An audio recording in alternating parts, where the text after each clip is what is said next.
আগে বর্ষার পানিত নতুন নতুন মাছ আইছে। হেই মাছ শাক না দিয়া সাইকা সাইকা মারছি। মা আবার খালি আলু আর কয়েকটা মিঠা আলুর পাতা দিয়া হেই মাছ রাঁধছে। তেল মশলা খুবই দিছে, মশলা দেয়াই নাই, খালি কোনো রকম কয়েকটা কাঁচামরিচ পেঁয়াজ আর হলুদ দিয়ে মাহে রান্না দিছে। তাই যে স্বাদ নাকছে, এত তৃপ্তি করে খাইছি, সেই স্বাদ মনে হয় এখনো মুহে নাইগা রয়েছে।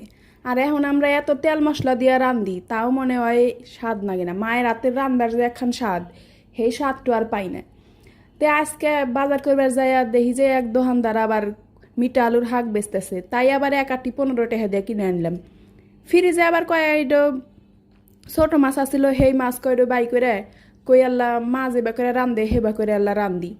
আগেও মাছ এবার করে রান্ধে হেবা করে রানবার চাইছি, কিন্তু আল্লাহ হেবার স্বাদ পাই নাই। সেই জন্য যতবারই বাদ যাই মা কই রান্দা দিবার নিগা মাই রান্দা খাওয়ায়।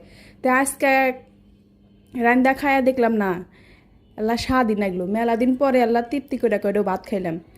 খাই 2 বেলা, তাও আবার ওজন বাড়তেছে জন্য রাইতে ভাতই খাই না। আজকে তাও মেলা